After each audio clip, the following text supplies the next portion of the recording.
Bismillahirrahmanirrahim. Alhamdulillahirabbil alamin. Wassalatu wassalamu ala habibina wa sayyidina wa maulana Muhammadinil karim wa ala alihi wa itratihi wa ashabihi ajma'in. Asyhadu an la ilaha illallah wahdahu la syarikalah wa asyhadu anna habibana wa sayyidana wa maulana Muhammadan abduhu wa rasuluh. Allahumma salli wa sallim wa zid wa barik ala habibina wa sayyidina wa maulana Muhammadin wa ala ali sayyidina Muhammad. Amma ba'd.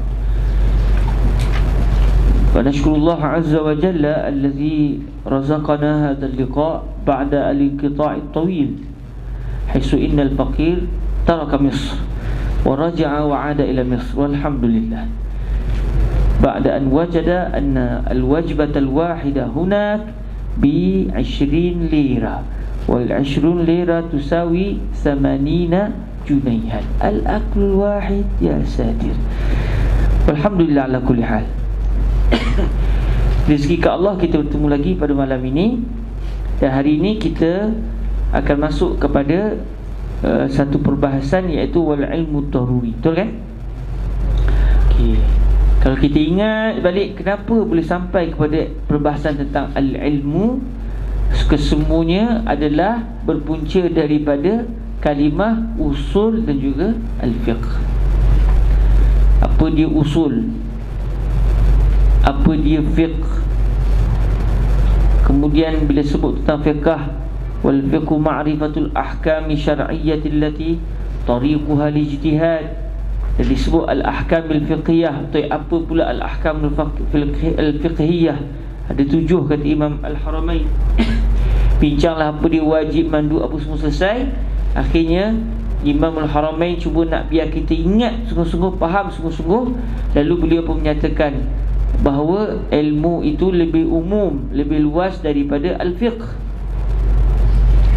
Ilmu itu lebih umum, lebih luas daripada al-fiqh, kerana semua ilmu, semua fiqh adalah ilmu, tapi bukan semua ilmu adalah fiqh. Lalu beliau sebut wal fiqhu akhassu minal ilmi, ay al-ilmu a'ammu minal fiqhi.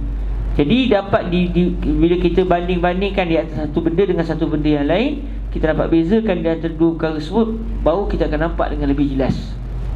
Okey. Bila sebut wal fiqhu, kenapa? Sebab kalimah usul al-fiqh. Lalu dibandingkan, apa perbandingan di antara al-fiqhu dengan al-ilmu? Lalu didatangkan perbahasan bahawa fiqh lebih khusus, lebih kecil skopnya berbanding dengan ilmu, kerana ilmu luas. Ilmu ada macam-macam: ilmu fiqh, ilmu usul fiqh, ilmu akidah, ilmu mantiq, ilmu geografi, ilmu sejarah, ilmu hadis, ilmu ulumul hadis, macam-macam ilmu. Jadi ilmu ada macam-macam, salah satunya adalah fiqh. Jadi semua benda yang berkaitan dengan fiqh itu adalah termasuk dalam ilmu, tapi bukan semua ilmu itu hanyalah fiqh, sebab ilmu lebih luas daripada fiqh. Ana wallahi la adri lima hadha an-nah yuhibbu majlisana al-yawm ka'annakum kullukum sukkariyun. Sukkar kan? Ma anni mana'tu nafsi min as-sukkar li'anna as-sukkar yuaddi ila al-marad wal marad yuaddi ila al-maut. Huna yastur. Bismillah. Hatta yansun bila sukar. Taib, Rabbuna yasturna minan nah wa minad darar, lianna ad-darar yuzal. Setelah kita bincang bahawa perbandingan di antara fiqh dan juga ilmu adalah umum wa khusus, mutlak, iaitu satu benda luas sangat-sangat, satu benda termasuk dalam keluasan tersebut. Macam satu bulatan besar itu adalah al-ilmu. Dalam bulatan besar itu ada satu bulatan kecil namanya al-fiqhu, dan di sana ada bulatan-bulatan macam-macam. Ada bulatan namanya sirah, ada bulatan namanya al-hadis, ada bulatan namanya usul fiqh. Semua bulatan itu semuanya adalah ilmu, tapi bukan semua ilmu adalah bulatan kecil tertentu. Okey. Lalu bila dah sebut tentang al-ilmu, Imam Al-Haramain cuba nak bawa kita tentang apa dia ilmu. Lalu Imam Al-Haramain menyatakan ilmu adalah ma'rifatul ma'lum ala ma huwa bih. pengetahuan 100% yang kena dengan realiti. Dan kita telah bincangkan sebelum ini, Imamul Haramain menggunakan kalimah ilmu, kemudian digunakan kalimah ilmu yang kedua, tetapi di antara ilmu yang pertama dengan ilmu yang kedua beza. Kerana ilmu yang pertama adalah bermaksud al-idrak, semata-mata tahu, sama ada yakin, zon, syak, itu lain cerita. Sebab tu catatan ilmu sejarah. Ilmu sejarah kalau dengan sanad yang bersambung dan sanad mutawatir, maka dia jadi yakin. Contoh, kita meyakini bahawa Nabi SAW telah dibawa oleh Allah Azza wa Jalla daripada Makkah ke Baitul Maqdis, daripada Makkah ke Baitul Maqdis, dari peristiwa Al-Isra. Sebab hadisnya pun banyak, ayat Quran pun ada. Jadi kisahnya mutawatir. Jadi dia menjadi satu kisah sejarah yang yakin mi'ah bil mi'ah. Tapi ada juga kisah baginda Nabi yang sampai kepada kita bukan secara mutawatir, tapi secara ahad. Lalu dia menyebabkan kita jadi zon, berat hati kita, insya-Allah kisah itu adalah benar. Ada pula kisah sejarah yang terus tak ada sanad. Kita pun tak tahu sanad betul tidak betul. Singapura dilanggar todak. Contoh sejarah Singapura dilanggar todak. Orang cerita betul ke tidak, mana sanadnya yang bersambung. Saya telah mendengar daripada fulan sampai kepada satu orang yang saya sendiri melihat todak itu menyerang Singapura. Macam tu. Sanad tu tak jumpa, tapi disebutkan kitab sejarah. Ada pula sejarah yang terus tak ada orang beritahu. Dia jumpa satu batu, dia pun kaji, batu ini macam ni bentuk dia, maka ini menunjukkan bahawa contoh, batu ini berumur sekian. Ini menunjukkan bahawa sejarah Kedah tua ni lebih awal daripada kedatangan Nabi SAW. Sebab batu itu sendiri berumur panjang, berusia panjang, lebih lama daripada sebelum kedatangan Nabi Allah Isa AS lagi. Jadi dia hasil kajian dia. Tapi itu hanya semata-mata an-nazar. Jadi kesemua ini namanya ilmu. Sedangkan bila Imam Haramain sebut wal ilmu ma'rifatul ma'lum ala ma huwa bih, ilmu yang disebut yang kali kedua ni pula bukan bermaksud al-idrak yang mula-mula tadi, tapi dia sudah memberi makna keyakinan 100%. Jadi Imam Haramain guna mula-mula kalimah al-ilmu dengan satu makna, digunakan pula kalimah ilmu yang sama tetapi dengan makna yang lain, yang sudah memberi makna keyakinan 100%. Lalu daripada itulah beliau mengembangkan pula perbahasan ilmu yang bersifat 100% keyakinan ini ada berapa jenis.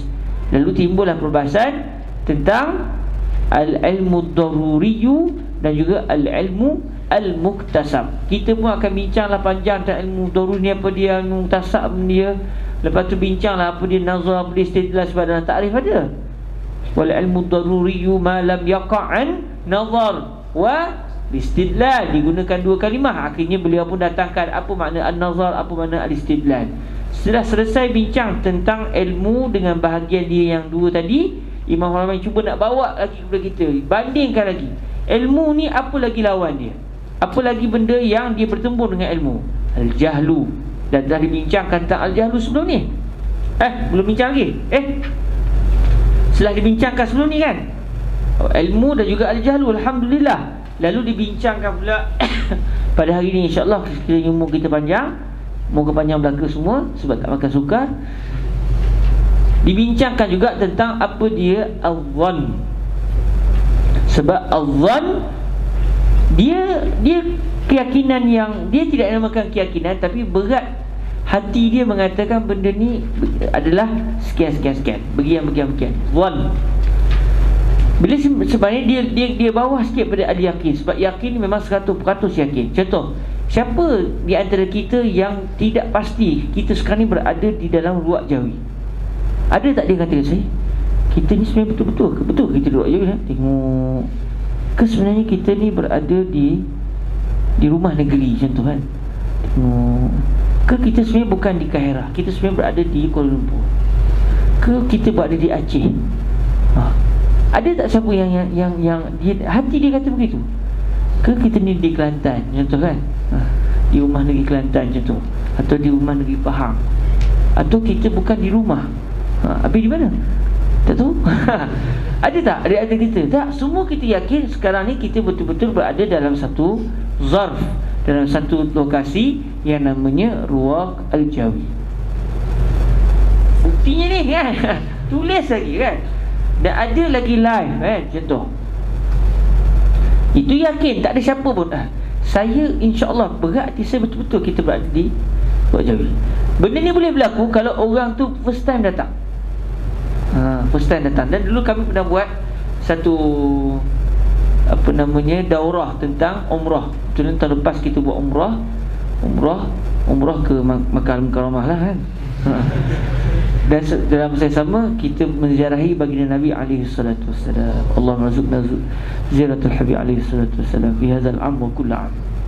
Ya Allah. Jadi masa buat daurah tu, rupanya yang datang tu kali pertama, bila sampai dia kata, betul ke ni Ruwaq Jawi? Dia ketika itu dia belum yakin lagi, tapi berat hati dia, ini Ruwaq Jawi. Buktinya dia telah sampai, dia dah duduk congok depan Ruwaq Jawi itu. Cuma dia, betul ke ni Ruwaq? Sebab ikut location betul dah kan? Jadi berat hati dia, kata ni Ruwaq, tapi masih belum yakin. Itu namanya zon. Sebab dia bawah sikit daripada al-yaqin. Tapi ada pula satu benda yang dia terus tak ada rasa berat langsung. Dia ada dua kemungkinan, tapi dia tak tahu yang ni ke yang ni ni ke, ni betul ke Ruwaq Jawi Dia memang tak tahu. Dia kebetulan datang, ni macam dalam Facebook ni mau Ruwaq Jawi, tapi tak ada pula bukti kata ni Ruwaq Jawi. Tengok location, dalam location dia tu tak ada pula keluar Ruwaq Jawi. Betul ke ni Ruwaq ke bukan? Jadi masih tidak pasti. Maka ketika itu berlaku syak. Akhirnya Imam Ramai pun datangkan juga apa dia asyak. Wa syakku tajwizu amrain la maziyata li ahadihima 'alal akhar. Jadi kesemua ini, perbincangan ini, punca dia apa? Kalimah usul dengan kalimah al-fiqh. Daripada kalimah al-fiqh pula berendang perbahasannya sampai kepada last sekali kepada asyak. Setelah selesai bincang apa dia usul, apa dia fiqh, akhirnya barulah selepas itu Imam Haramain berkata, okey, selepas kita bincang panjang untuk pengetahuan semua, ilmu usul fiqh pula makna dia apa? Tadi kita bincang semata-mata dari segi melihat pecahan kalimah tu. Usul fiqh bukan kita lihat dia satu ilmu khusus. Kita lihat dia dari sudut, okey, apa makna usul? Apa makna fiqh? Okey, akhirnya Imam Ramai pun datang gelap perbahasan wa usulul fiqhi turuquhu ala sabilil ijmal wa kaifiyatul istidlal biha wa ma yatba'u zalik. Jadi semua perbahasan kita sebelum ni dan juga hari ni insya-Allah, kesemuanya masih di peringkat al-muqaddimah. Belum masuk lagi dengan ta'rif sebenar ilmu usul fiqh, dan belum lagi masuk kepada perbahasan ilmu usulul fiqhi.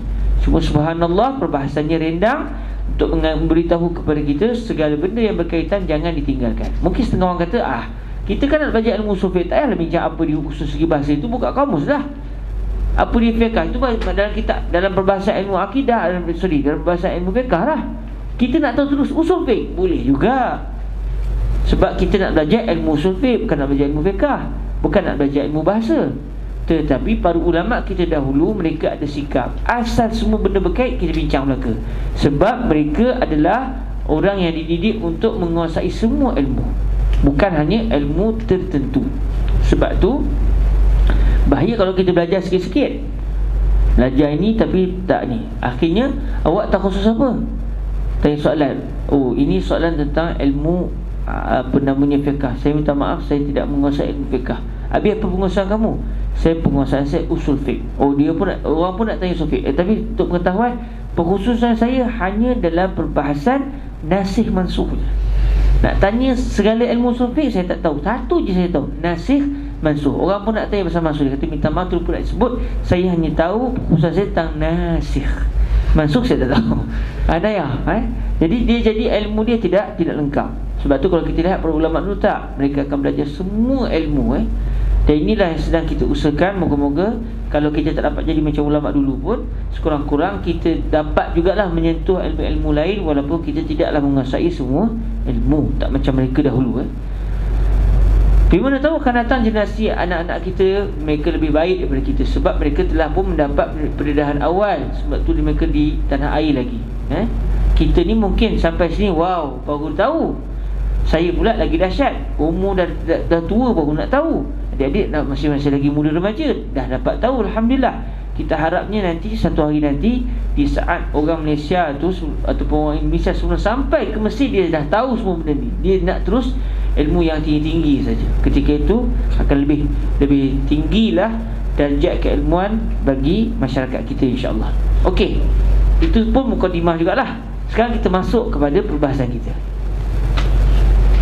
Qala rahimahullahu azza wa jal wal ilmu ad-daruriyyu, sebab ilmu adalah ma'rifatul ma'lum ala ma huwa bihi, pengetahuan terhadap satu benda yang diketahui, benda yang sepatutnya kita kena tahu. Kita tahu benda tersebut pula kena dengan realitinya, kena dengan nafsul am dan juga hakikah dia. Jadi setelah kita tahu apa dia ilmu, Imam Haramain pun nak menjelaskan kepada kita pecahan ilmu itu sendiri. Ilmu yang bersifat keyakinan 100% yang kena dengan realiti ni pun ada jenis-jenis dia.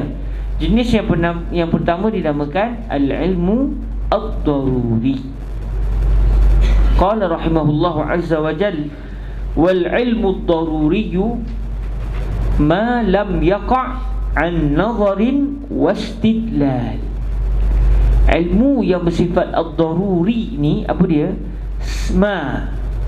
Apa sahaja. Maksudnya apa sahaja ilmu.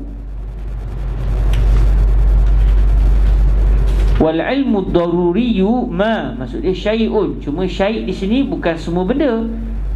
T ni pun syai' juga. Dah, yang dimaksudkan adalah al-ilmu, al-idrak, al-ilmu. Ma ay al-ilmu lam yaqa' an nazarin wastidlal, ay lam yahsul bisabab an-nazar wal istidlal. Lam yaqa' maksudnya lam yahdus. Ilmu itu tidak berlaku disebabkan adanya an-nazar dan adanya al-istidlal. Apa dia an-nazar? Nazar ni kalau ikut terjemah dia penglihatan lah, pandang kan. Tapi an-nazar ni yang dimaksudkan adalah al-fikru, wan-nazaru huwa al-fikru fi halil manzuri fi. Maksud dia an-nazar yang dimaksudkan di sini bukan an-nazar al-basariyah, tapi an-nazar al-aqli, bukan an-nazar al-basari tapi an-nazar al-aqli, iaitu pemikiran. An-nazar di sini maksud dia al-fikru. Jadi ilmu yang terhasil itu keyakinan 100% dan kena dengan realiti tersebut berlaku tanpa ada sebarang pemikiran. Dia tak kena memikir dulu, dia tak kena buat kajian. Wastidlal, dan dia tidak pula perlu untuk menuntut bukti. Kalau ilmu yang terhasil itu tidak perlu kepada istidlal, menuntut bukti, minta dalil, dan tidak perlu kepada kajian, tidak perlu kepada kita kena fikir satu benda itu, maka keyakinan 100% yang kena dengan realiti ketika itu dinamakan dengan al-ilmu ad-daruri. Saya kata sekarang contohnya, kita sekarang ni berada selepas sembahyang Isyak. Sekarang pukul 9.25 dan sekarang ni setelah kita sudah masuk waktu Isyak. Ada siapa tak percaya? Ada siapa tak percaya? Ada pula Isyak. Sekarang ni kita zuhur lagi. Ada siapa nak kata begitu? Ada pula Isyak. Kita ni kan sedang subuh sekarang ni. Perlu kepada nazar.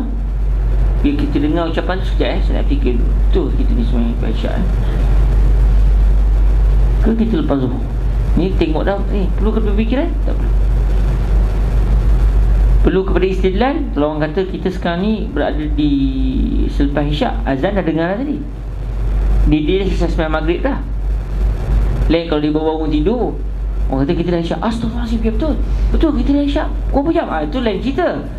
Itu kerana dia tidur selepas zuhur, dia sedar dah isyak. Itu lain cerita lah. Mungkin kita ni gelap ni, maghrib ke isyak? Dia mungkin dia akan timbul soalan lah. Ini dia dah selesai sembahyang maghrib, jadi imam ni. Lepas tu dengar azan isyak. Lepas tu orang kata, dah isyak gitu. Betul ke dah isyak? Betul ke dah isyak? Habis yang tu apa? Ajak orang pergi bersama malam, yang Allahu Akbar tu. Jadi perlukan kepada nazar? Tidak. Perlukan kepada istidlal? Apa bukti? Bukti apa? Kena nampak kan? Dah jelas-jelas nak minta bukti lagi.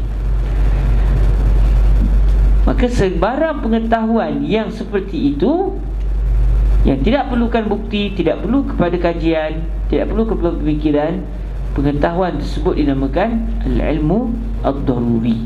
Ilmu yang Allah Ta'ala letakkan dalam jiwa kita sampai kita tak perlu minta dalil. Semua kita tak akan berbeza dalam masalah tu. Yang berbeza gila, dua tu je.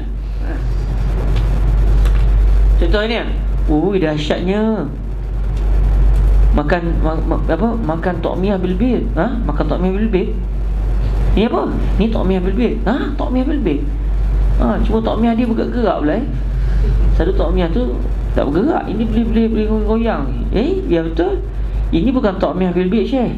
Ini air. Ini air Yansun, air Yansun, bukan Lansun. Lansun dengan Yansun beza tau. Ni air, ni bukan tokmiyah. Ada, dia kata tak, ni bukan tokmiyah ni. Ni bukan tokmiyah pula. Ni bukan air, ni tokmiyah. Kalau begitu, okey, khalas, kamu kena jelaskan balik apa itu tokmiyah. Buka dalam kitab dia. Dia ada masalah. Sebab sepatutnya tak perlu ada khilaf dalam masalah ini bukan tokmiyah. Tapi kalau orang Malaysia dengar, dia akan timbul perbahasan tokmiyah tu dia, kan? Kerana ketika itu mereka tidak mengetahui hakikat tokmiyah yang menjadi lazim dan malzum bagi Mesir. Ingat Mesir, ingat tokmiyah. Ingat tokmiyah, ingat Mesir. Hatta orang Syam, orang Syria tak sebut tokmiyah, dia sebut falafil. Saya pergi Turki baru ni, saya kata wallahi ana ashtaq la tokmiyah. Gelak dia orang. Betul, satu orang tu macam tokmiyah, al-falafil, sesama dia pun. Jadi bila sebut tokmiyah ni, selesai terus. Sehingga ada kawan-kawan sahabat kita bila baca perbahasan tentang riba, dia sebut ilah riba yang makanan apa semua ni, kerana apa? Ilahnya kerana tokmiyah. Bukan tokmiyah, tokmiyah. Tapi dia punya seronok sebab dia orang Mesir, dia sebut tokmiyah. Jadi perbahasan kali ni tidak memerlukan kepada dalil. Kenyataan seperti ini tidak perlukan kepada kita kena meminta dalil, mencari dalil. Jadi sebarang pengetahuan seperti ini adalah dinamakan al-ilmu ad-daruri.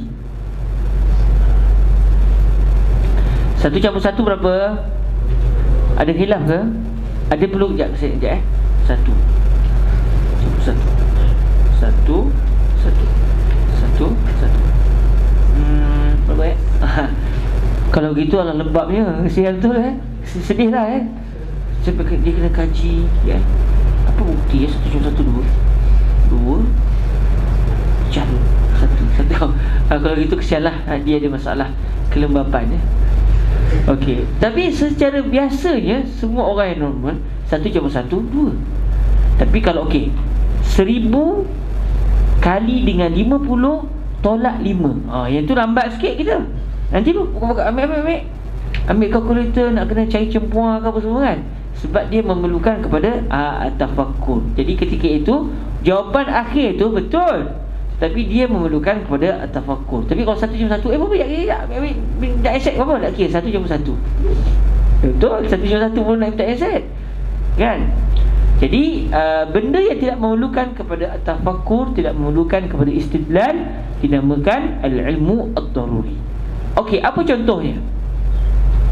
Qala rahimahullah azza wa jal, kal ilmil waqi'i bi ihdal hawasil khams allati hiya hasatus sam'i wal basari wasyammi wal zawqi wal lams wa bitawatuh. Maksud dia kal ilmil waqi' bi ihdal hawas ila akhiri, wa kal ilmil waqi'i bitawatuh.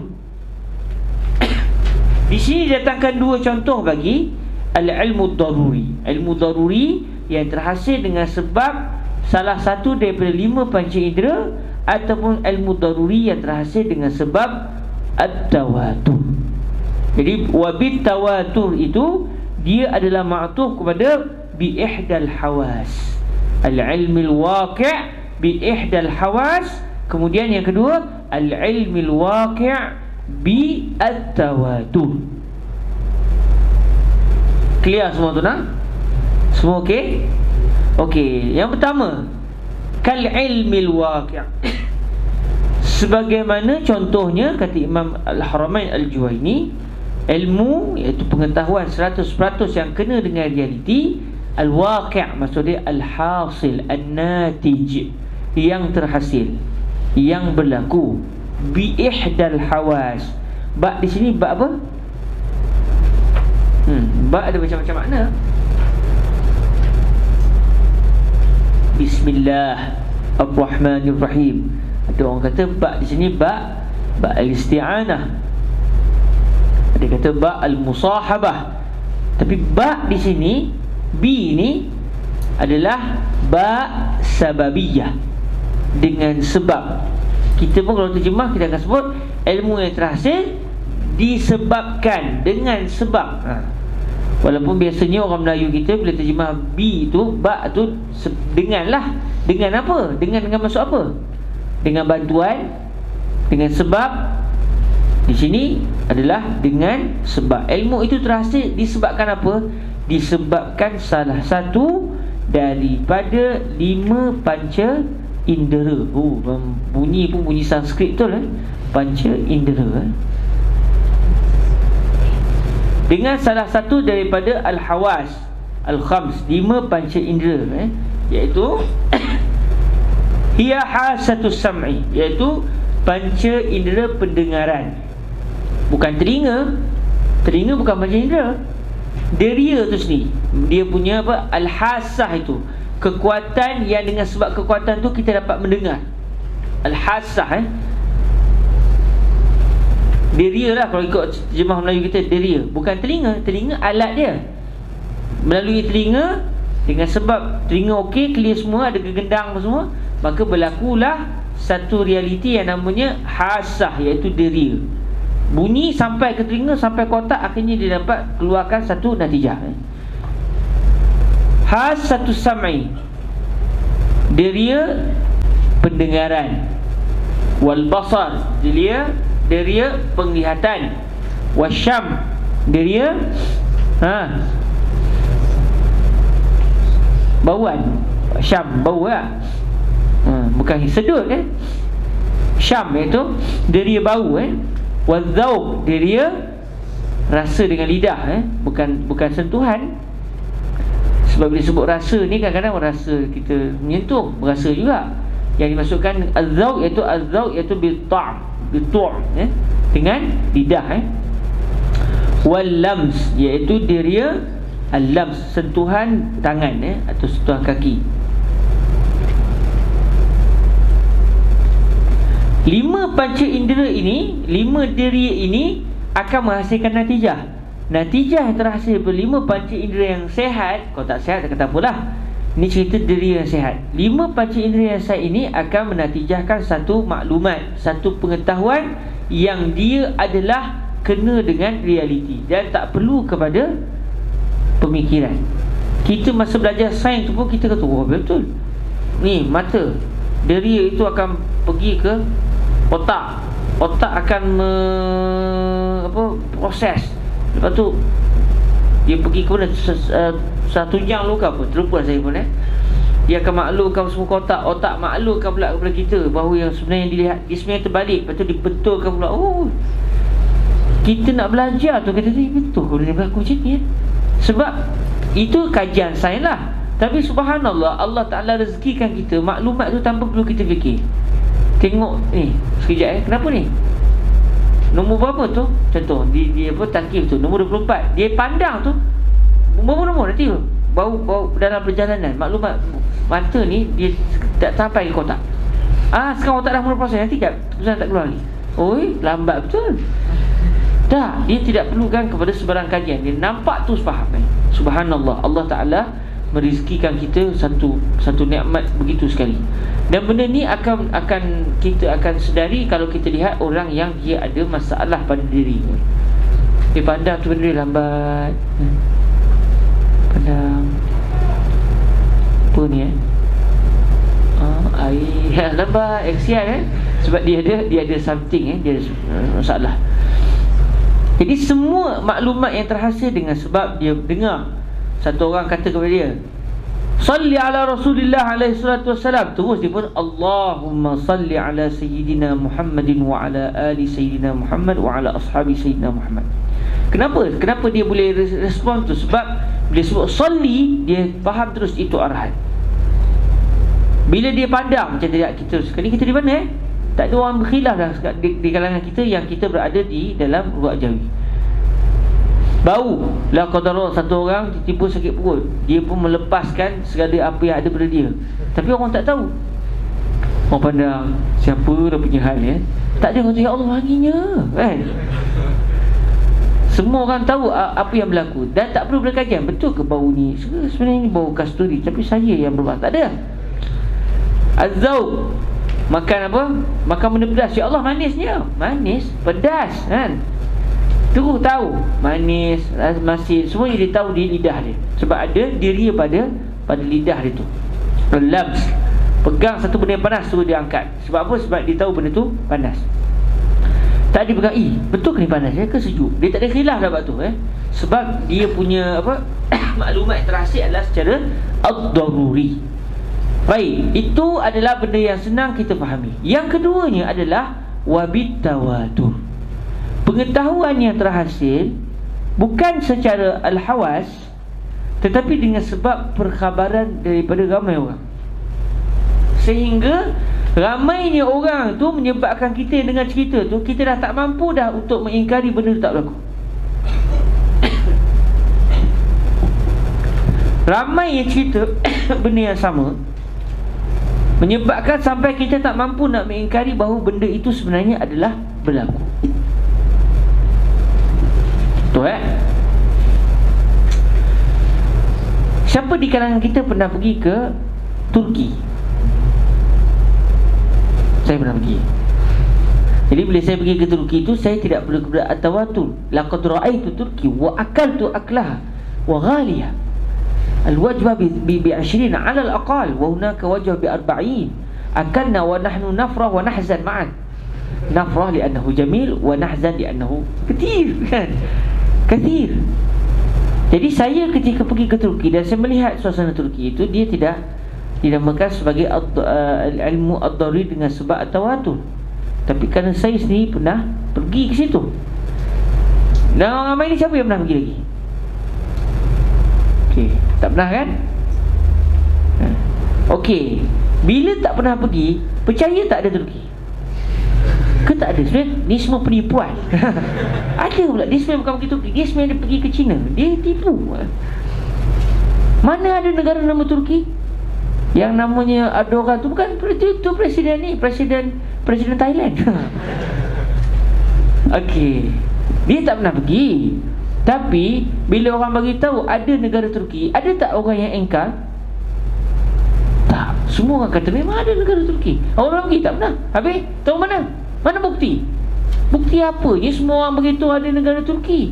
Dan sejarah pun ada sejarah Turki lah, apalah berlaku khilafah zaman Turki Osmaniyah lah, Sultan Muhammad Al-Fatih membuka Istanbul, Konstantinia, la tuftahan al-Konstantinia Nabi sebut Alhamdulillah saya rezeki dapat ziarah makam beliau Alhamdulillah. Jadi semua cerita ini menyebabkan, ada tak agak-agak dengar berarti saya memang betul ada negara Turki, InsyaAllah ada. Tapi dia mungkin penipuan. Ini semua adalah ini semua adalah daripada perancangan barat. Agak-agak ada tak orang boleh kata kita tak mampu. Sebab apa? Sebab maklumat tu orang cerita belaka. Jadi bitawa tu ramai orang cerita dan tak terkira orang cerita. Okey. Okey, jadi dengan sebab at-tawatur, dengan sebab ramai. Nanti kita akan bincang apakah erti at-tawatur secara panjang lebarnya dalam perbahasan sunnah, dalam perbahasan sunnah. Cuma secara umumnya tawatur, kalau saya nak mudah ringkasnya, tawatur itu perkhabaran yang ramai, yang semuanya, yang mana hujungnya adalah berakhir kepada orang yang mengetahui perkara tersebut dengan sebab baca indera juga. Syarat dia kena begitu. Tawatur ni walaupun kita dengar cerita pada orang, tapi orang tu pula sama ada dia dengar cerita pada orang lain atau dia sendiri yang melihat perkara tersebut atau mendengar perkara tersebut. Maknanya hujung tawatur mesti juga dengan bi'ihdal hawasil khams. Cuma setiap kumpulan tu mesti ramai. Sebab tu cerita hang tua tak sampai kepada tawatur. Cerita hang tua ni, Wallahualam, bagi dia hanya semata-mata zon yang kuat. Sebab ada bukti sejarah, ada kajian orang India pun pernah sebut dalam dia punya catatan sejarah dia, ada Laksamana perjalanan Rukyu, dia tak ada benci pun. Tapi semua tu dia sampai kepada kita bukan secara tawatur. Tawatur ni macam mana? Ada satu kumpulan, mula-mula sekali orang yang hidup sama hang tuah tu tengok hang tuah, dan bilangan mereka bukan seorang dua orang tapi ramai. Siapakah mereka? Soalan. Tahu? Dia orang pula pergi cerita pada generasi seterusnya yang tak sempat jumpa hang tuah, aku tengok hang tuah. Generasi yang ramai tu pula pergi cerita kepada generasi seterusnya bahawa saya dengar daripada ayah saya dan juga tok nenek moyang saya bahawa mereka pernah melihat hang tuah, dan bersambung sampai kepada kita. Kita dengar daripada siapa? Kita dengar daripada buku. Baik, dia tak sampai kepada setiap generasi itu cerita dengan dengar daripada kumpulan yang ramai dan berakhir kepada satu kumpulan yang ramai juga, dan mereka melihat ataupun mendengar perkara tersebut dengan panca indera mereka sendiri. Aku bukan pernah jumpa hang tuah, aku kena tampar hang tuah. Dia rasa terus. Ada orang kata saya melihat hang tuah bersilat. Saya kata saya dengar tapak kaki dia, sebab tapak kaki dia lain macam sikit. Jadi semua orang menceritakan hasil daripada dia punya hawas. Kalau berlaku perkara tersebut, okey, baru dinamakan sebagai at-tawatur. Okey? Contoh, kalau satu orang bagi tahu kepada kita, ya akhi, nak tahu tak, ada satu kedai sedap sangat masakan dia, nama dia Subhi Kabir. Pernah pergi tak? Kalau tak pergi tu kena ajak saya tu, saya boleh tunjukkan tempat. Sebab saya meyakini wujudnya restoran itu, sebab saya pernah ke situ. Buat apa? Takkan pergi ziarah je kan. Jadi saya tidak tahu, saya bukan tawatur lagi, saya laqad ra'aitu bi ummi aini. Okey, saya cerita pada sahabat semua nak tahu tak, ada satu restoran masyhur. Dia punya masakan ni apa, tapi dia punya ramai orang nak tunggu, sejam 2 jam tu biasa kita tunggu kat luar, kena beratur, kena ambil nombor nak makan. Bila makan pun kena makan cepat-cepat sebab orang lain pun nak makan. Saya cerita, semua dengar cerita saya. Berlaku tawatur tak? Mula-mula sekarang ni tak berlaku tawatur sebab semua dengar cerita pada saya seorang. Tak lama lepas ni, katakan sahabat di rumah, ada kawan-kawan kata, jom, mana? Pergi Subhi Kabir. Berapa? Oh, sedap. Dah 2 orang cerita dah. Ketika itu, peringkat awam mula-mula dengar cerita pada saya, mungkin ketika itu berlaku syak ataupun zon, mungkin betul kot. Sebab dia kata dia pernah tengok kan, dia pernah pergi. 2 orang cerita, memang ada restoran Subhi Kabir macam masyhur. Tapi belum lagi yakin. 3 orang beritahu, 3 orang pun boleh sampai tawatur. 4 orang pun tak sampai tawatur lagi. Kalau 4 masih lagi berlaku zon, dia tak akan berlaku tawatur. Bila start boleh berlaku tawatur? Kalau 5. Tapi tak semestinya bila 5 orang bagi tahu jadi tawatur. Contoh, 5 orang tu satu rumah cerita pada kita. Saya katakan, lepas tu sahabat jumpa isteri saya. Saya kata, pernah pergi Subhi Kabir? Oh, best. 2 orang dah. Lepas tu jumpa pula dengan anak saya 3 orang. 3 kata, Amu pernah pergi tak Subhi Kabir? Tak pernah. Oh, best. Dah 5 orang. Tapi kita masih kata, 5 orang ni walaupun ramai, tantang dia berpakat nipu. Masih ada kemungkinan kan? Masih ada kemungkinan. Tapi ada setengah orang, dia dengar satu khabar, ni betul ni, Takkan diorang ni bukannya pernah berjumpa apa semua, tapi semua cerita pasal cerita yang sama. Bila sampai kepada darjat begitu, bila kita dengar cerita kali pertama masih okey, mungkin betul. Dengar kali kedua, macam kuat sikit ni. Sampai kepada martabat semua cerita benda sama, dan kita dah tak mampu nak tolak dah peristiwa itu, maka ketika itu berlakulah tawatur bagi pihak kita, walaupun mungkin belum lagi berlaku tawatur bagi pihak orang lain.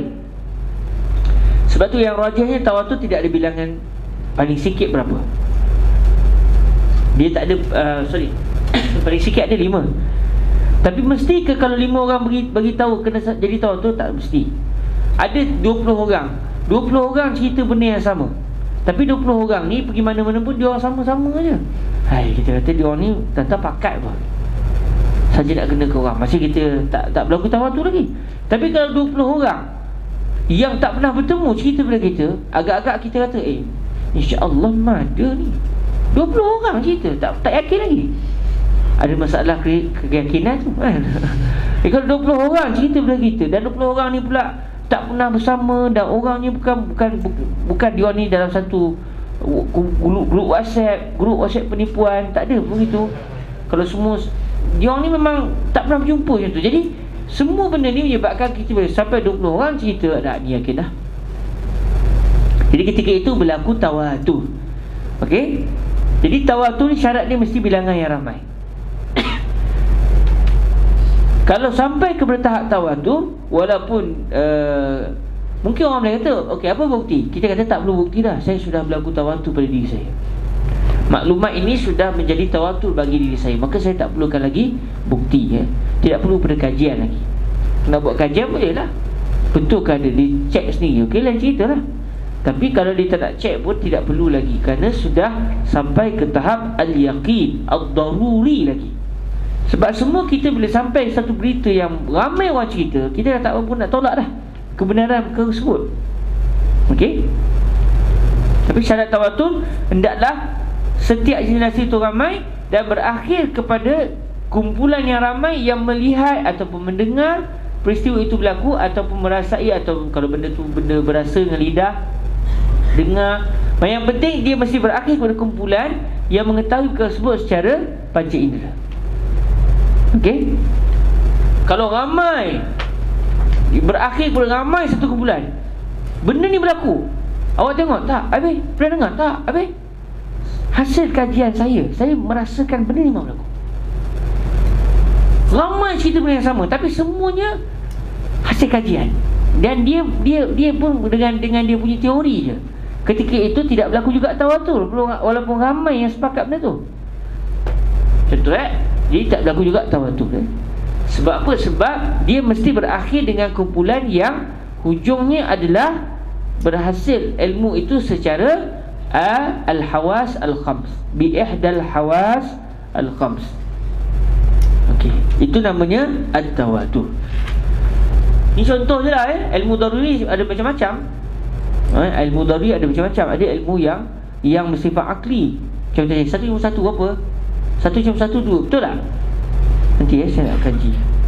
Dia tidak dapat dibuktikan dengan tawatur. Dia tak dibuktikan dengan apa, dengan saya melihat, sebab benda ni bukan benda melihat. Tapi perlu ke berkajian? Tak perlu berkajian, sebab benda tu memang sudah fitrah Allah bagi tahu kepada kita. 1+1 adalah 2, 2 campur 2 4. Sebab dia masih senang. Tapi kalau 1035 tolak 206 bahagi dengan 2 kali dengan 9, berapa? Keluar jawapan nanti lu nak tengok betul tak betul. Sebab dia bukan perlu, dia bukan berlaku terus menerus. Sebaliknya dia perlu kepada an-nazar dan juga al-istidlal. Itu adalah al-ilmu ad-daruri. Setakat ni ada yang tak faham apa dia al-ilmu daruri?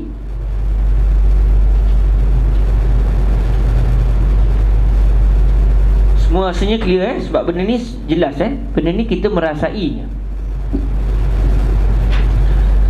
Okey, keduanya adalah bahagian ilmu yang seterusnya adalah al-ilmu al-muktasab. Faham daruri, fahamlah muktasab. Muktasab lawan kepada daruri, tapi kedua-duanya adalah ilmu al-yaqin 100%, keyakinan 100% juga, yang menempati realiti juga. Cuma Nak sampai kepada ilmu muktasab, nama pun muktasab, perlu kepada usaha. Al-muktasab al-ilmu al-kasbi. Dia ada dua, al-ilmu al-kasbi dan juga al-ilmu al-wahbi. Baca betul. Yang macam wahabi pula hati-hati. Wahbi ilmu yang Allah bagi tu kepada kita, iaitu yang kita namakan sebagai al-ilmu ad-daruri. Al-ilmu ad-daruri dengan al-ilmu al-wahbi sama maknalah. Al-ilmu al-muktasab ataupun al-kasbi memerlukan kepada usaha. Sebab tu kata Imam Al-Haramain, wal ilmu al-muktasabu ma yaqa'u an nazarin wastidlal.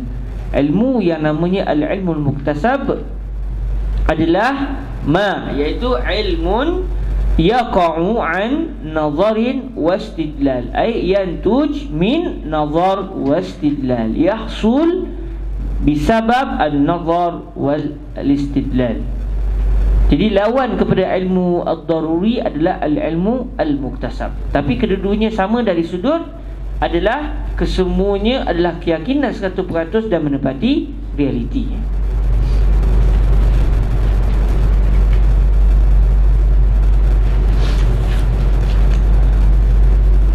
Ilmu muktasab banyaklah Ilmu muktasab, kita tahu satu benda tapi perlu perkajian.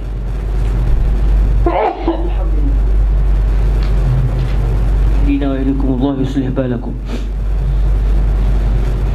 Ilmu yang memerlukan kepada kajian. Kata Imam Haramain, ma yaqa'an nazar, perlu kepada penglihatan. Penglihatan di sini bukan penglihatan mata tapi penglihatan hati, iaitu perlu kepada kajian. Contoh macam tadi 50 kali 5 bahagi 2 tolak 6 berapa? Dia pun buat kajian, akhirnya jumpa jawapan. Jawapan tu betul kebetulannya. Maka ketika itu adalah ilmu al-muktasab. Sebab dia memang yakin 100%, tidak berlaku syak dah, tidak berlaku zan dah. Dalam masa yang sama dia perlukan kepada an-nazar. Kita nak buktikan kepada sahabat kita yang bukan Islam bahawa sebenarnya Tuhan ni wujud. Walaupun secara fitrahnya orang akan terima Tuhan ada, tapi nak sampai kepada keyakinan adanya Allah Ta'ala ini memerlukan kepada kajian. Kita mau kata kepada dia, satu benda akan wujud apabila ada benda lain yang mewujudkan dia. Boleh terima? Kita boleh terima. Kita mula dengan kajian. Kita datangkan an-nazar. Sebab takkan ada satu benda dia boleh wujud secara sendiri. Apa benda yang wujud secara sendiri? Makhluk yang wujud secara sendiri, ada tak? Cuba datangkan satu contoh. Dia tak akan mampu buat. Sebab secara akal ni mana ada benda tiba-tiba pling wujud sendiri. Mesti ada benda yang mewujudkan dia. Jadi apabila alam ni ada dan alam ni wujud, maka ada yang mewujudkan dia. Siapa yang mewujudkan dia? Saya bukan, kamu bukan, Tuhan kamu, sembahan kamu juga bukan. Sebab kamu yang buat dia. Jadi ada yang lain. Siapakah dia? Allah. Jadi kita bawa kepada dia kajian. Akhirnya dia fikir-fikir, betul lah, dan dia meyakini dan kena dengan realiti. Lalu jadilah dia adalah al-ilmu. Cuma nak sampai kepada keyakinan tersebut yang menepati dengan realiti itu memerlukan kepada an-nazar. Memerlukan kepada an-nazar. Begitu juga dia memerlukan kepada al-istidlal. Kadang-kadang dia perlu minta bukti. Kadang-kadang an-nazar ni kita fikir akhirnya sampai tanpa perlu kita kena tanya orang apa bukti. Kita tak perlu cari bukti kadang-kadang, tapi dengan kita fikir kita boleh sampai. Jadi ilmu muktasab begitu. Semua keyakinan 100% yang menepati realiti, apabila dia memerlukan kepada an-nazar, memerlukan kepada pemikiran dan memerlukan kepada istidlal, iaitu perlukan kepada dalil, maka ia dinamakan sebagai al-ilmu al-muktasab. Okey. Muktasab banyaklah segala keyakinan yang akhirnya realiti benda tu berlaku betul, tapi nak sampai ke situ kita perlu kepada kajian. Okey. Setelah disebut tentang pembahagian ilmu kepada dua, ilmu muktasab dan juga ilmu daruri, Imam Al-Haramain Al-Juwaini disebabkan dalam kitab dalam ta'rif al-ilmu ad-daruri dan juga al-ilmu muktasab disebut kalimah an-nazar dan juga al-istidlal. Lalu Imam Haramain mendatangkan definisi bagi an-nazar. Qala rahimahullahu azza wa jal, wan-nazaru, asal nazar ni penglihatan lah, tapi oleh kerana boleh silap faham, sedangkan yang diinginkan bukan an-nazar penglihatan, Imam Haramain sebut huwal fikr fi halil manzuri fi. An-nazar yang dimasukkan dalam ta'rif al-ilmu muktasab dan juga al-ilmu ad-daruri adalah al-fikru. Apa dia al-fikru? Kata para ulama kita, al-fikru harakatun nafsi fil ma'kulat. Harakatun nafs fi al-ma'kulat, pergerakan an-nafs, iaitu pergerakan jiwa satu orang. Dia otak dia bergerak kepada apa? Dalam memahami perkara-perkara bersifat ma'kulat, benda yang bukan yang bersifat abstrak, benda yang bersifat abstrak, ma'kulat, benda yang ma'kul, bukan hissiyat, bukan mahsusat. Sebab di sana ada mahsusat, ada ma'kulat. Benda mahsusat ni macam mana? Benda yang kita bayangkan satu benda. Contoh saya kata, okey tuan-tuan, cuba bayangkan ada satu pokok. Pokok itu dia ada 3 cabang. Akhirnya kita pun memikir, dalam otak kita ada satu pokok, ada 3 cabang.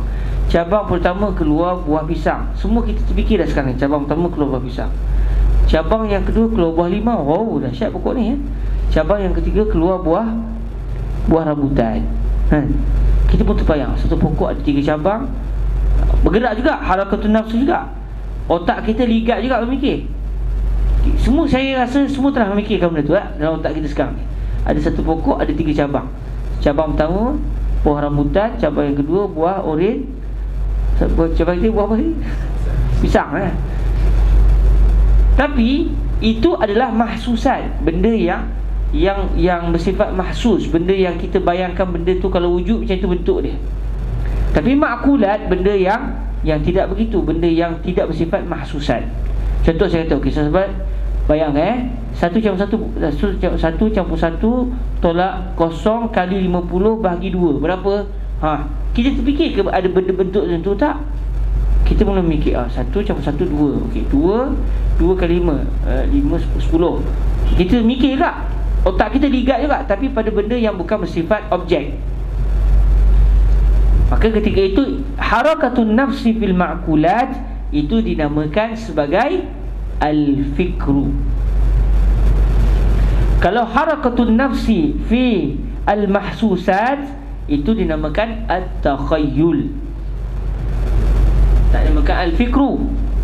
Secara istilahnya begitulah. Walaupun kadang-kadang kita guna juga, saya fikir satu benda, ada satu, saya memikirkan, sekarang saya sedang memikirkan ada satu objek, ada 3 mata, dia tak ada kaki tapi ada tangan. Kita sebutlah fikir, tapi secara istilah itu bukan fikir, itu takhayyul, itu khayalan. Kita mengkhayalkan, kita membayang-bayangkan Jadi an-nazar adalah harakatun nafsi fil ma'kulat. Manakala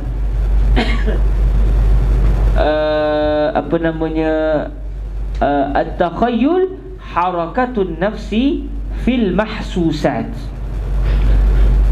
Jadi terkeluarlah isu al-mahsusat dalam al-ilmu al-ilmu daruri, juga ilmu al-muktasab. Ilmu daruri kadang-kadang berlaku juga mahsusat. Berlaku juga mahsusat sebab kita pandang, nampak dah benda tu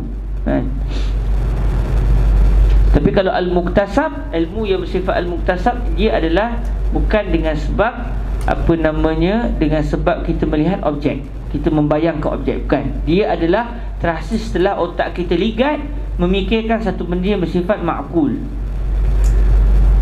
Contoh,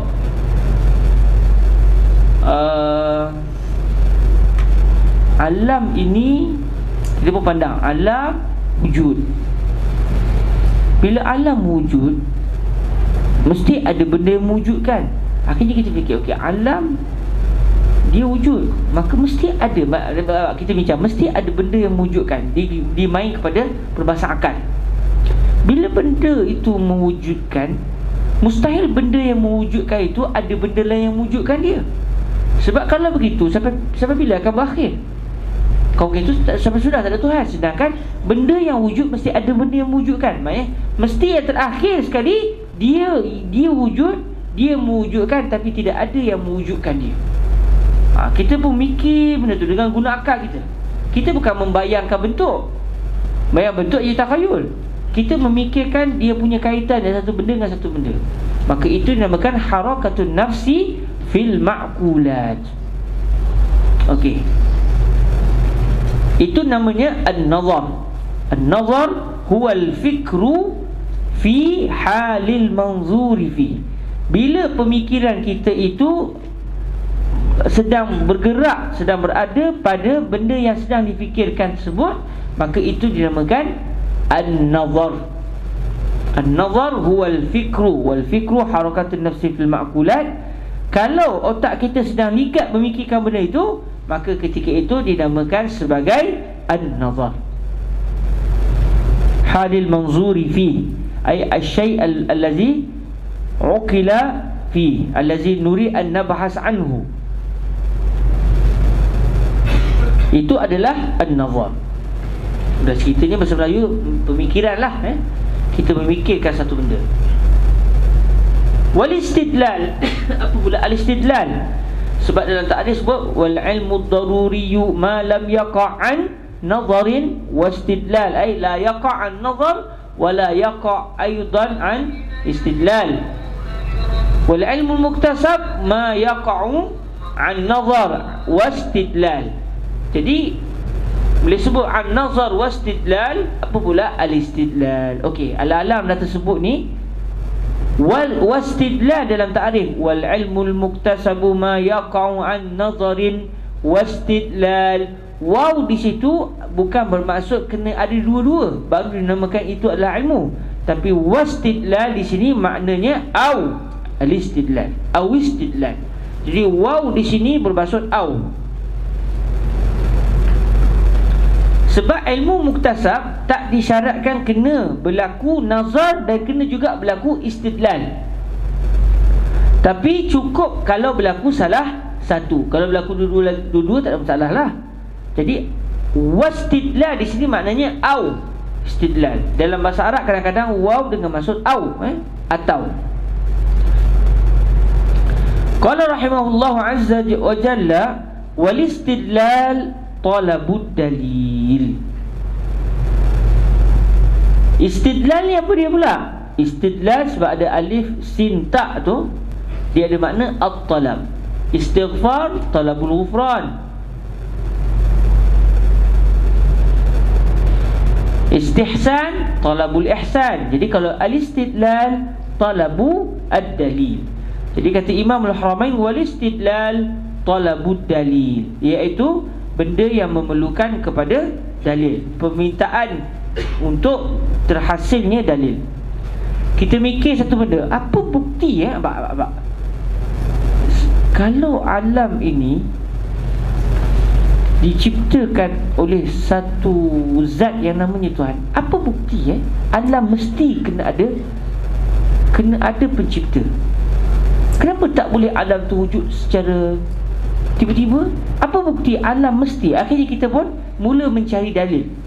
Bila kita cari dalil, akhirnya dalil membawa kita kepada natijah, maka berlakulah al-ilmu al-muktasab. Tapi kalau an-nazar dia lebih umum. Sebab tu kata para ulama, an-nazar lebih umum dari istidlal. Sebab an-nazar adalah harakatun nafsi fil ma'kulat. Al-istidlal berlaku juga harakatun nafsi fil ma'kulat. Betul tak? Harakatun nafsi fil ma'kulat itu berlaku juga pada al-istidlal.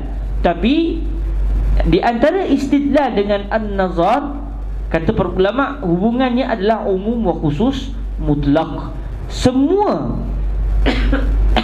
istidlal adalah nazar, tapi bukan semua nazar adalah al-istidlal.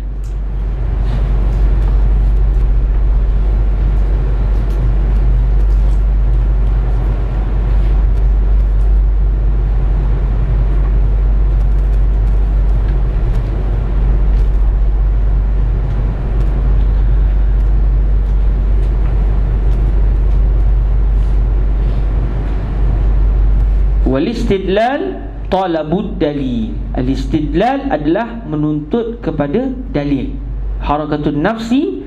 Tetapi bila sebut talabud dalil, dia akan membawa kepada at-tasdiq. Dia ada at-tasawwur, dia ada at-tasdiq. Dia ada at-tasawwur, dia ada at-tasdiq. Betul tak? Bila saya kata al-insan hayawan natiq, bila saya kata okey, ma huwa ta'riful insan, kali pertama satu orang dia nak menterjemahkan ta'rif insan, dia perlu kepada harakatun nafs. Insan, apa beza insan dengan hayawan? Apa beza insan dengan faras? Okey, kedua-duanya adalah hayawan, tapi apa beza di antara manusia dan juga ayam? Pada natiqiyahnya, iaitu pada aqiliyah dia. Sebab insan adalah hayawan, aizu hayatin. Dia bukan benda yang tak ada kehidupan, bukan batu. Batu tak ada hayah, tak ada kehidupan. Tapi insan dia zu hayatin, betul panggil hayawan. Dalam masa yang sama, dia bukan semata-mata hidup, tapi dia ada akal. Jadi akhirnya berlaku an-nazar. Tapi an-nazar ketika ini tidak perlu kepada dalil. Dia terus fikir dan terus dapat. Jadi an-nazar kadang-kadang untuk mencari apakah erti satu benda. Jadi dia pada at-tasawwur, kadang-kadang an-nazar pergi kepada at-tasdiq. Apa bukti bila sebut apa bukti betul ke benda ni berlaku, apa bukti benda ni berlaku, maka dia akan pergi kepada at-tasdiq. Bila pergi kepada at-tasdiq, dia adalah al-istidlal. Jadi an-nazar kalau pergi kepada at-tasdiq, dia akan dinamakan juga sebagai al-istidlal. Dia juga nazar, dia juga istidlal. Tapi kalau dia tidak pergi kepada at-tasdiq, dia tak pergi kepada sampai nak kena tanya bukti bukti dalil, tapi sekadar cukup dia memikir saja 1+1 2. Ada siapa kata 1+1 2? 1+1 2. 1+1. Itu bukan ilmu muktasab, sorry. Kalau contoh macam tadi manusia adalah hayawan natiq. Apa beza ayam dengan kuda? Kita kata ayam hayawan yang berkokok, kuda tidak berkokok. Jadi kokok itu adalah ta'rif bagi ayam. Nak pergi ke situ, agak-agak ada orang minta, apa bukti ayam betul-betul berkokok? Tak. Tapi cukup dengan harakatun nafsi fil ma'kulat, ayam dan juga faras. Apa beza? Dia cari juga tu, berlaku harakatun nafs. Dia punya otak ligat juga mikir, tetapi tidak sampai kepada apa dalil ayam betul berkokok. Tak. Dia tak perlu sampai ke situ. Maka dia adalah dinamakan an-nazar, tetapi dalam masa yang sama tidak dinamakan istidlal. Tapi kalau dia kata contoh, alam adalah wujud. Setiap benda yang wujud mesti ada benda yang mewujudkan. Maka alam memerlukan kepada benda yang mewujudkan. Dia memikir dan dia menggunakan kaedah dalil tadi untuk sampai kepada natijah. Sebab bila ada muqaddimah ula, muqaddimah saniyah akan bawa kepada natijah. Jadi kesemuanya itu dalil membuktikan bahawa natijah ini adalah benar. Jadi pengetahuan tersebut dinamakan al-istidlal. Dalam masa yang sama dia juga adalah an-nazar. Tapi kalau dia semata-mata mencari kepada tasawur satu benda, ia tidak dinamakan sebagai al-istidlal, tapi dia hanya dinamakan semata-mata an-nazar. Sebab tu an-nazar lebih luas. Istidlal termasuk dalam nazar. Semua istidlal adalah nazar, tapi bukan semua nazar adalah al-istidlal. Agak rumit sikit agak rumit sikit. Jadi ilmu muktasab adalah sebarang ilmu yang terhasil sama ada dengan sebab istidlal, perlukan kepada dalil, mencari dalil. Dia kena mikir bukti. Apa bukti? Apa dalil kenyataan ini benar? Contoh, Atau dia tak perlu kepada cari dalil, tapi cukup dengan dia menggerakkan otak dia memikirkan perkara tersebut. Akhirnya dia sampai kepada natijah juga. Ayam, insan, hayawan, natiq. Sah? Dia tak perlu pada bukti. Mahu dalil yang. Maka apabila sampai kepada natijah seperti itu, maka pengetahuan tersebut dinamakan sebagai al-ilmu al-muktasab. Wal-istidlal talabud dalil. Al-istidlal adalah meminta untuk didatangkan dalil. Dia nak kena cari dalil. Okey. Wad dalil huwal mursyidu ilal matlub. Yang ni saya nak bincang pada pertemuan akan datang, sebab waktu kita dah lewat.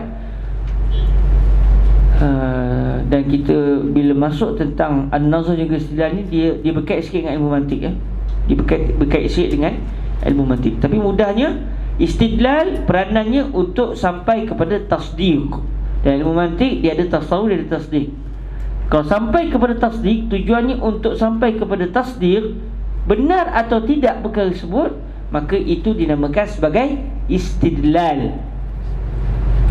Tapi kalau tidak sampai kepada tasdiq, tapi hanya sampai kepada tasawur, maka dia dinamakan sebagai an-nazar, tetapi tidak dinamakan sebagai istidlal. Sebab tidak berlaku talabud dalil ketika itu. Tidak berlaku kepada talabud dalil. Kalau minta juga dalil, ayo, tak kata apalah. Apa bukti ni cawan? Bukti ni cawan. Apa dia cawan? Cawan adalah satu bekas yang diletakkan padanya air panas biasanya.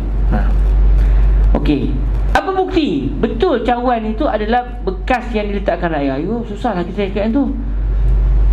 Takkan tak tahu kot? Itulah sudahnya. Kita punya lontaran, takkan tak tahu. Apa dia cermin mata? Cermin mata dipakai oleh orang yang rabun. Apa bukti? Bukti apanya? Takkan tak tahu kan? Tapi kalau orang kata apa bukti Allah Ta'ala ada, perlu kepada dalil. Maka ketika itu berlaku an-nazar, iaitu an-nazar dalam bentuk istidlal. Okey. Maka semua istidlal adalah nazar, tapi bukan semua nazar adalah al-istidlal. Dia agak terperinci sikit situ tapi saya harapkan moga-moga semuanya dapat memahaminya, insya-Allah. Okey. Sebelum saya nak tutup, dia sebut al-istidlal talabud dalil. Kalau kita buka kitab fiqh, istadallal fuqaha ala wujubi istadallal fuqaha ala sunniyati atau ala istihbabi saumi Ashura bi qaulihi sallallahu alaihi wasallam kaza wa kaza wa kaza. Istadalla, adakah maksud istadalla di situ ay talabal fuqaha'u ala anna sauma Ashura laysa biwajib bal innahu mandub qauluhu sallallahu alaihi wasallam. Adakah talaba ketika itu talabud dalil? Istadalla ketika itu adakah bermaksud talabud dalil? Ataupun maksudnya adalah zikrud dalil. Nah, buka lagi kitab fiqh, istadallal ulama, maksudnya zakaral ulama dalil fi'li kaza wa kaza, dalil hukmi kaza wa kaza, qauluhu sallallahu alaihi wasallam kaza wa kaza wa kaza. Jadi istadalla dalam kitab fiqh bukan maksud talabud dalil, tapi zikrud dalil. Tapi dalam perbahasan al-ilmu daruri dan juga ilmu muktasab, bila disebut istidlal, maksud dia adalah talabud dalil, bukan zikrud dalil. Tapi benda yang memerlukan sampai kena cari dalil, maka itu pengetahuan yang terhasil selepas itu dinamakan sebagai al-ilmu al-muktasab. Jadi al-istidlal adalah talabud dalil dalam perbahasan kita hari ini. Bukan kalau semua ilmu juga bermaksud istidlal talabud dalil. Buktinya dalam ilmu fiqh disebut istadallal fuqaha, maknanya zakaral fuqaha ad-dalil, bukan bahasal fuqaha an dalil kaza wa kaza, bukan. Tapi tujuannya istadalla, maksud arada an yazkur lana anna dalil fi'li kaza wa kaza huwa qauluhu sallallahu alaihi wasallam, sebagai contoh. Jadi kalimah istadalla dalam perbahasan kita hari ini berbeza sikit dengan makna istadalla dalam kitab-kitab fiqh. Jadi setiap ilmu tu dia ada istilah dia. Okey. Kita berhenti setakat ini dahulu. InsyaAllah dalam pertemuan akan datang kita akan masuk pada wad dalil huwal mursyidu ilal matlub. Sebelum tutup, ada sesiapa nak tanya soalan?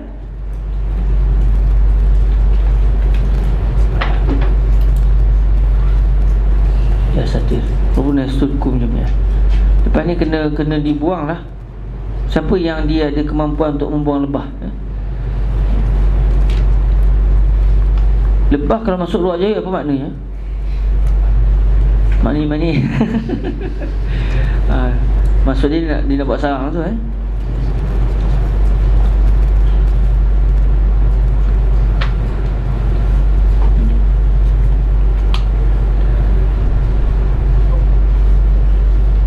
Okey, ada siapa-siapa nak tanya soalan?